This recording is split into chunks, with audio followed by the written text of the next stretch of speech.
This question is from Snehashish. Namaskaram, Sadhguru.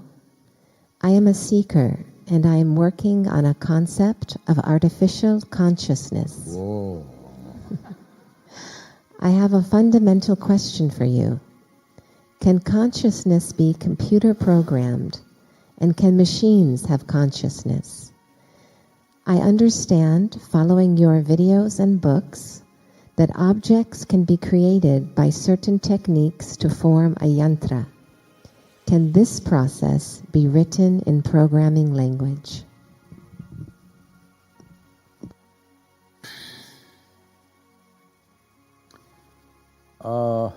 This is a many-layered question.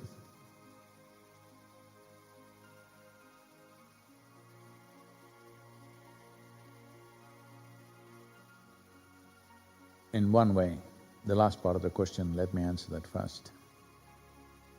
Can I consecrate something by writing Java?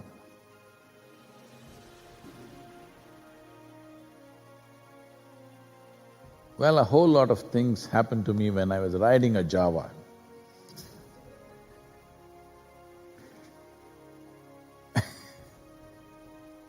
But the Java language or whatever other languages that are there, I am not conversant with them. Will they allow you to write? See, let's understand this.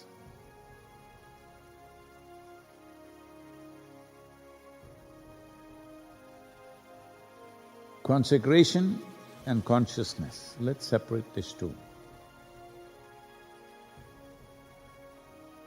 Because consecration is a certain way of investing energy either upon a form or a space or a human being.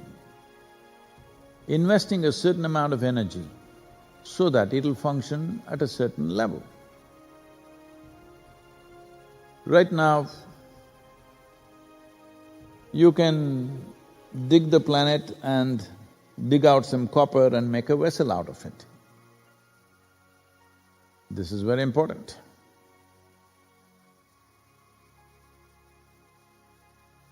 If you want to drink water, this is very important, you need a vessel. I want you to just imagine those times when they had not yet made pots in the world.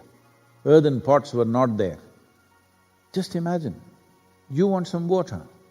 There is no tumbler, there is no pot, there is no tank. Every time you need water, you have to go to the source of the water, river, pond, lake, whatever. This is why whole civilizations always developed around riverbanks. Every civilization happened only around riverbank because every day, well, if you want to drink water, you go to the river, you want to wash clothes, you go to the river, you want to shit in the morning, you go to the river. Want to wash your animals, you go to the river. Because there were largely no containers. To start with, there was no container at all. Just imagine, you dug out the soil or clay and made a pot out of it, and you could hold water in it by burning it. What a miraculous invention was that. Even now, if you excavate any ancient site, one thing that you will find is pots, or either full or broken or whatever, earthen pots, burnt pots, which were vital technology, I want you to understand. More important than your spacecraft, I want you to understand this. Because if there is no container to hold water or food or anything, just imagine all you have is your two hands. How severe it is. Or we have to break your skull like Shiva, use the skull as a eating plate and water drinking cup, huh?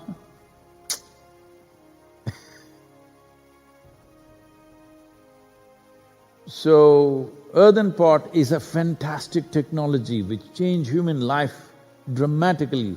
I'm sure at that time, people would have really thought there is nothing better that anybody can ever invent, an earthen pot. But today we dig the same soil, out of which you make a computer, you make a spacecraft, you traveling somewhere, out of this space, out of this atmosphere. With what? With the same things that you dug out and made a pot. So, the same substance you're investing with a higher possibility. So this is consecration in a way.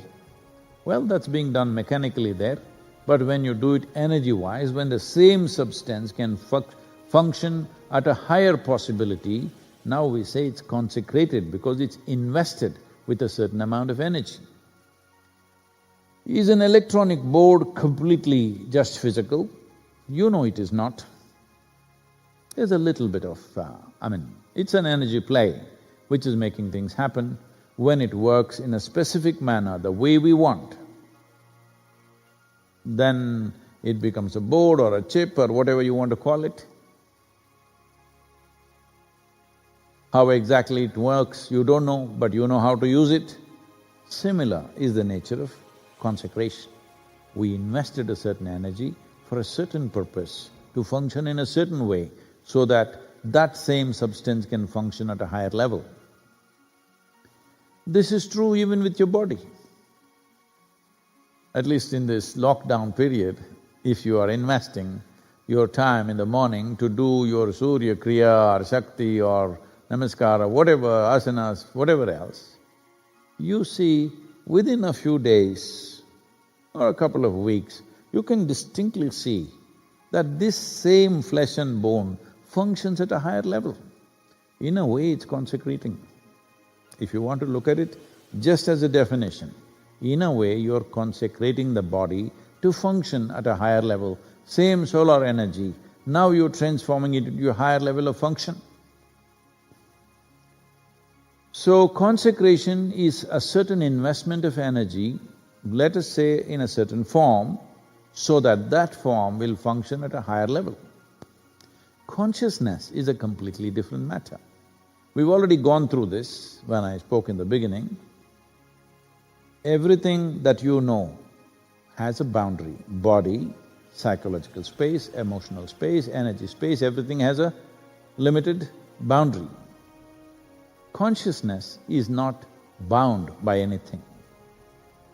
It is the ultimate motherboard of the existence. So can I make the machine conscious?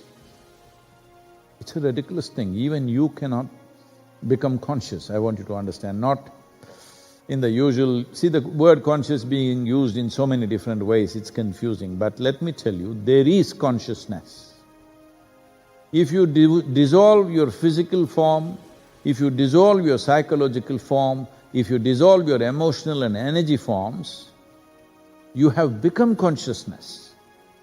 Not that you became conscious in the sense that you possess consciousness. No, you have become consciousness. Like if we bury you, you become soil, you become the earth. Just like that, if we dissolve you, you have become conscious. You can neither generate consciousness within this or in any of your electronic stuff. It's a completely misunderstanding. I know these debates are going everywhere in the world. I've been to various conferences, endlessly they're talking about it. Only thing is, everybody is invested in their idea. An idea means it's a limited possibility. In that, there is no consciousness. You can talk about it as much as you want, because everybody is free to use the word. Essentially, when we say consciousness, we are talking about the fundamental. Everything else is a pop-up. The galaxy is a pop-up, solar system is a pop-up, planet is a pop-up, you are a pop-up. When human being has the ability to not just be a pop-up, but become the source. When you become that, in some way you dissolve your identity, because your body, your mental structure essentially is because of identity. Just look at it this way. Let's say there are so many incidents.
And situations that have happened in your life.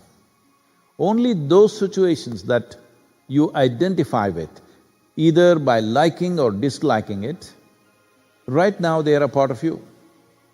Those situations that you neither liked nor disliked, somehow they're not a part of you. Just see this. So your psychological framework is constantly being built and expanded by what you like, dislike, essentially you're identifying. So only with this body you're identified.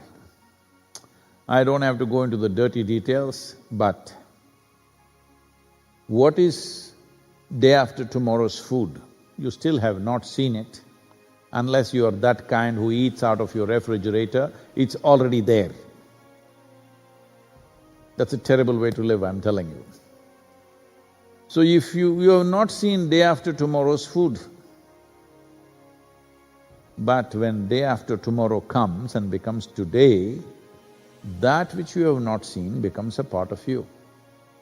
But what happened to yesterday's food? Flushed down the toilet, most of it. So only what you identify with right now, this is you.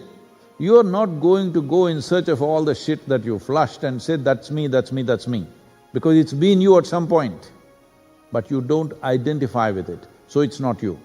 So you need to understand what is me, what is not me in your experience is a made-up reality that you make it up by identifying with it.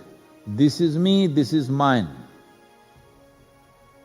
Whether it is an object or a person or a thing or a property, including your body and your mind, you only feel it's me when you're identified with it. So if you withdraw your identities, then you dissolve. Not that your body will melt away, it's still sitting here, but because you've withdrawn your identity, it has dissolved from your experience. Now your consciousness, because that is the basis of your existence. Now, can I create consciousness? Can I invest consciousness? This is all rubbish. You can invest energy and make something work better. That's a different matter. Making anything work better, in my you may find this little extreme, even if you create a god, even if you create a deity of the highest possibility, still it's a survival process. You're looking how to survive better, or maybe you want to thrive better. Thriving is also survival. To thrive means you're doing surviving better than others, that's all thriving is. So, even your God, your religion, your whole heaven, heaven means what? You're surviving better than others, though you're dead.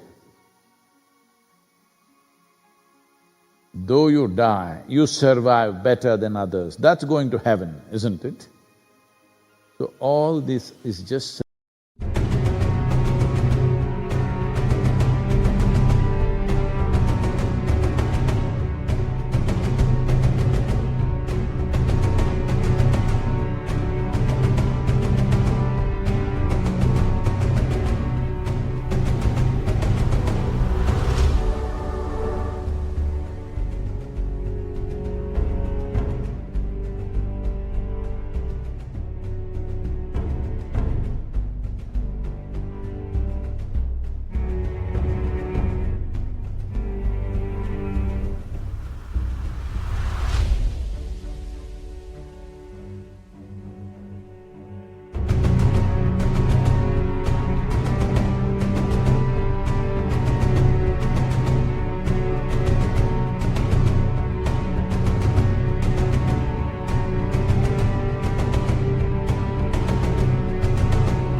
survival.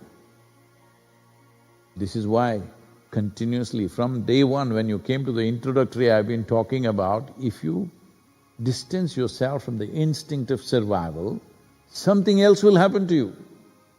Whether you're in an ashram or in a temple or in heaven, you're still trying to survive. When you are not identified with your own survival, why all these brahmacharis are sitting there is, in a way, striving to move away from survival process. If you move away from your survival process, or you can only move away from your survival process when you are no more identified with your physical self, with your psychological self, with your emotional self, with your energy self and your chemical self, you are not identified with these things. That is when you have moved away from your survival process. The moment you move away from your survival process, you are consciousness. There is simply no other way to be. So you think you can do it on a machine? I'm telling you, you cannot even do it on this, it's there. You are on it. But you are right now existing as a pop-up. If you dissolve this bubble, you are consciousness. Not that you become conscious, you are consciousness if you dissolve the bubble. But right now, you are engaged with the bubble so much, and your bubble is prettier than the other bubbles, your bubble is stronger than the other bubbles. In this, it will go on drama, bubble, bubble, bubble. And when two bubbles get together and go, marriage. So it once happened, a young man who wanted to get married came to his father and asked, "Father, what does it cost to get married?" The father, who was in his 50s, said, "My son, I do not know because I'm still paying."